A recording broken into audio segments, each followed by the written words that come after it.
prepared speech because indeed this is back-to-back for me today, but I have this conversation on this particular topic so often in Brussels that I'm going to speak off the cuff. And I'm going to speak on my own behalf. First of all, this is not the views of Global Governance Institute or Generation, my employer. It's personally what I believe about this topic. And as a formation, I'm a communicator, both for my public speaking training, but also I'm a comms professional. I work in Brussels, I do advocacy, and I really care about words. And I really believe strongly, and I'm quite vocal about it, that we got it wrong on this one, because sovereignty, if anybody actually had the chance to Google it, is impossible. It's not possible in the current paradigm we're in the current multi-connected, supply chain dependent world we're in. Not just for Europe, it's not possible. It's not possible for the US. It's not possible for China. However, they're definitely better positioned to at least have it as a goal, given where they stand when it comes to AI. So first and foremost, I would even demolish a bit the word, because sovereignty is, I think, a distraction from what we should actually focus on in Europe, which is slightly different, but I'll get to that in a second. Let's just spend a minute or two on why I think sovereignty matters for the US and China, and why for them, I would definitely have no problem for them using this word as much as they're not sovereign on AI at the moment. It's because if you look at AI as a 4-stack race, so I'm not including also applications there, which would be the 5th stack, the first 2 layers, one of them is AI models, closed source AI models. That's where the US is still, some say by 6 months, others say by 9 months ahead of China. When it comes to open source, China has already won it. Of course, things can change, but at the moment, there's much more open source coming from China using Europe and in America than American or European open source. So the battle for AI superintelligence, the model there, is still won at the moment by US, but by a very small margin. The second layer is chips. Designing chips, designing the whole sort of supply chain behind them, manufacturing chips. It's where the US is again leading.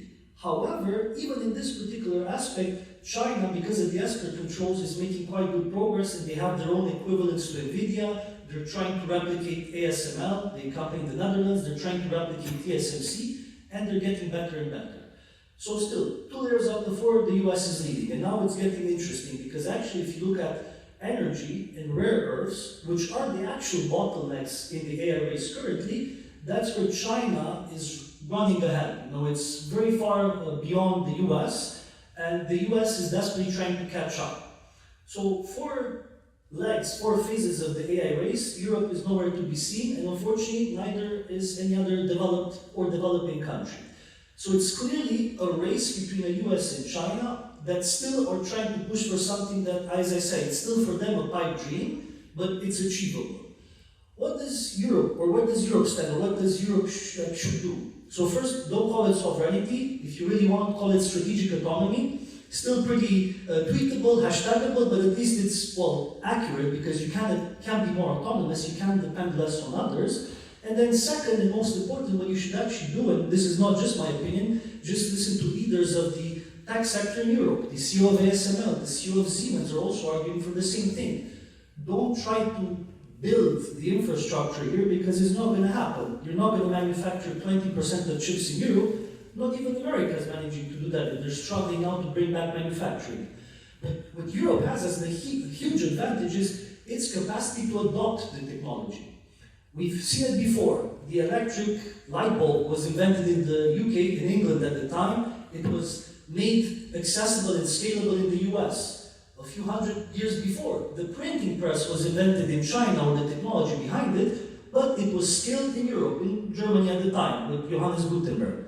So what I'm trying to say is that was being sovereign on the development of this technology and on manufacturing the chips behind it, it's not achievable for us at the moment and not in the foreseeable future. We can lead the world in adopting AI, not just efficiently, but responsibly. And also, very importantly, we have companies in Europe that sit on treasure troves of data in the healthcare sector, in the green economy sector, who with AI, they can make that data much more valuable than our counterparts in the US or China can. So, to sum it all up, words matter, sovereignty is a distraction from what we should really focus on, and Europe still can play a role in leading the race that matters, which is the race for responsible not just efficient adoption, that benefits the many, not just the few.